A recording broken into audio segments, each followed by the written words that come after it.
All right. Well, hello, everyone. It feels like it's been a long ass time since I've done one of these. But, as you know, I've been doing my weekly beer runs. How could I not do those during a global pandemic? So, today's Hot Butcher offering, I have Deep Rinse. So, who out there has heard of a cold India Pale Ale? I enjoy cold India Pale Ale. I presume you don't really want to drink a lot of warm India Pale Ale. But I also suspect they're not talking about the temperature. They could be, who knows. Justin, let me know what the hell's kind of style this is, if you don't mind.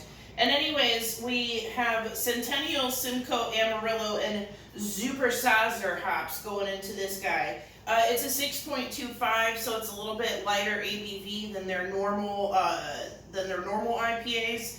And on the tasting notes, these are definitely familiar tasting notes: candied orange, pleasant pine, and grapefruit zest.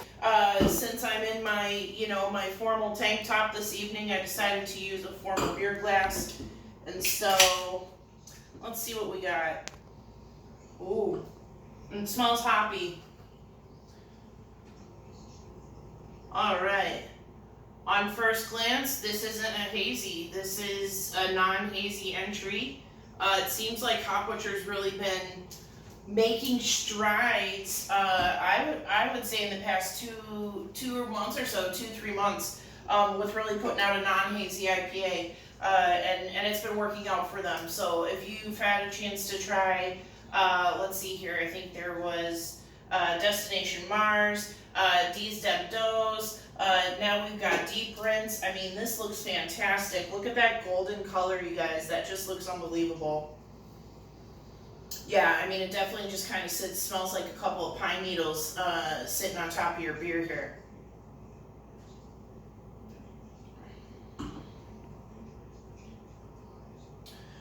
Oh, that's really interesting. So it's kind of all bark and no bite. So you smell that pine, you smell that really rindy grapefruit, and you're like, oh my god, this thing's gonna be bitter as hell. That bittering just kind of disappears. It's kind of strange. I don't know if anybody's had a 0 IBU hazy IPA, but I almost feel like the finish is kind of similar on that.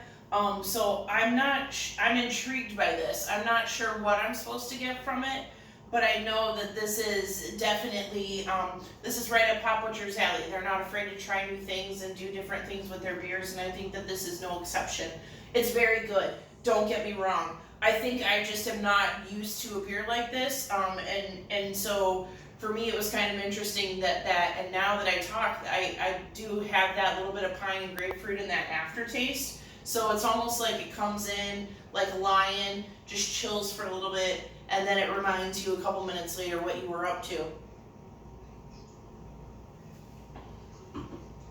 Yeah, it's really interesting, really tasty. If you manage to get your hands on this, I think you're really in for a treat.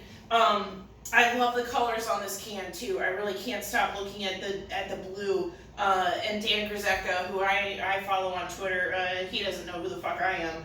He usually is the one who's doing the can artwork for Hot Butcher. He does such an amazing job. And if you get a chance to kind of look him up and see what he's all about, I think that you'll find that you really enjoy his projects that are non-Hot Butcher related too. But anyways, Deep Rinse, Cold IPA, a lot of hops, different kind of flavor, non-hazy Hot Butcher beer. Cheers.